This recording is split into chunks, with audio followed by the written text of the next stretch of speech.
Continuing with this policy framework, the Kyoto Protocol, which officially expired in 2012, I think, was somewhat of a top-down thing where the countries agreed upon various action plans under the Kyoto Protocol, Annex 1 countries, non-Annex 1 countries, who will do more. So it was uh, responsibility that was differential, and actions were to help those that have suffered disproportionate impacts without being major contributors to the historical emissions, right?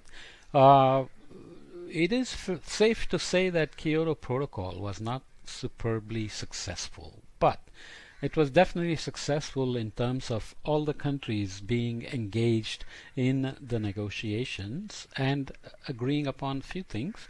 US always having its internal politics where even very climate friendly administrations like Clinton and Gore or Obama uh, participating but not getting it ratified internally by their government because they didn't have enough support from the opposition. So it's okay to make global agreements, but you can also make top-down mandates. But if countries begin to see that as an issue, in the US this is a big problem of listening to somebody at the world level telling them what to do.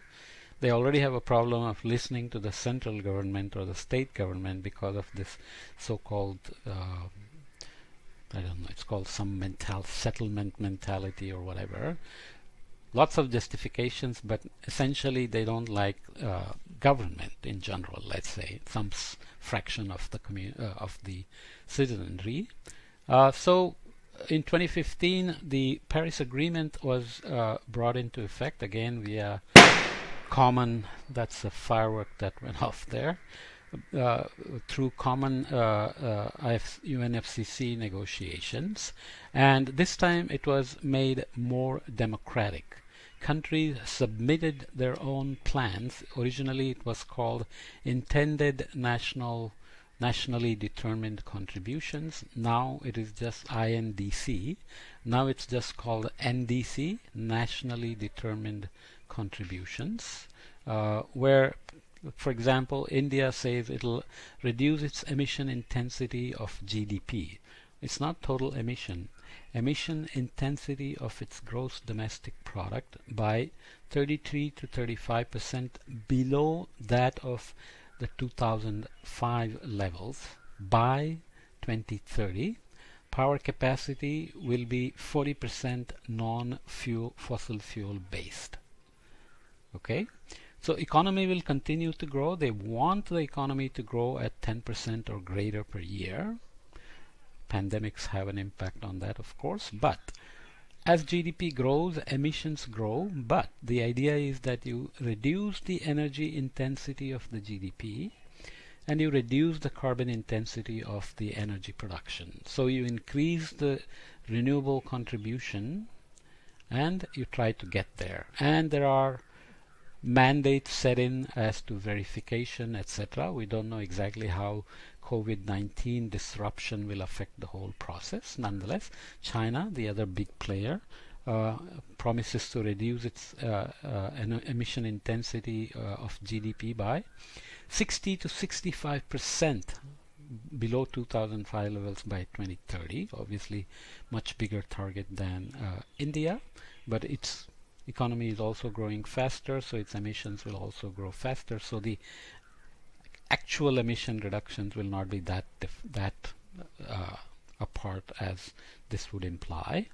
Non-fossil fuel to be 20% of the energy consumption as opposed to 40% here. Considering its energy consumption is much higher as well, that's also a smaller number. USA obviously committed, but now it is out of the Paris Agreement by a referendum on the election that happened in November. EU, as we said, is much more proactive on climate change action. So it's going to reduce absolute emissions by 40% below 1990 levels by 2030. So it's not GDP intensity, but it is absolute emissions. Okay, so that's good news. But these are voluntary commitments. There are verifications involved, but they are voluntary commitments. Okay. The policy tool of example again is what I mentioned already, going from red, reduced emission from deforestation and forest degradation. Now there is a red plus. So national forest monitoring, forest reference emission levels, safeguards and safeguard information systems, national strategies and action plans. There are phases set into action. So readiness was done in the Warsaw Framework, implementation and payments for results. So you get compensated for accomplishing the red plus goals. Okay, good news, right?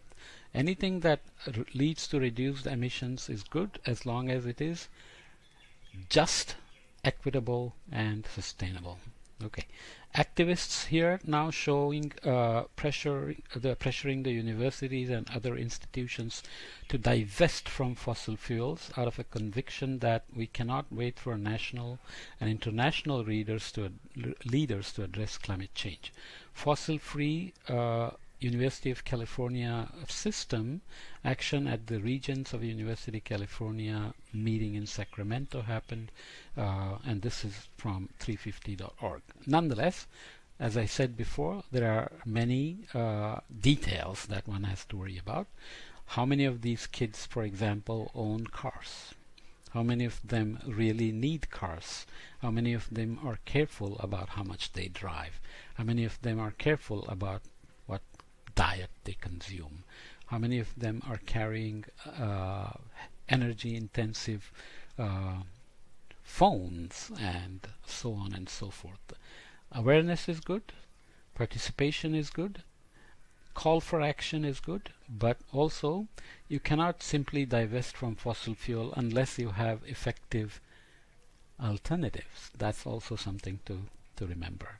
The last election this November, youth activists saying our futures count. So they are again, this is called Sunrise Movement. They were demonstrating in Philadelphia. So again, very young kids, awareness is high, intentions are good, but follow through and participation in personal level, looking in the mirror to make sure you can track your own carbon footprint. Fortunately, there are many apps now that allow you to track your own carbon footprint.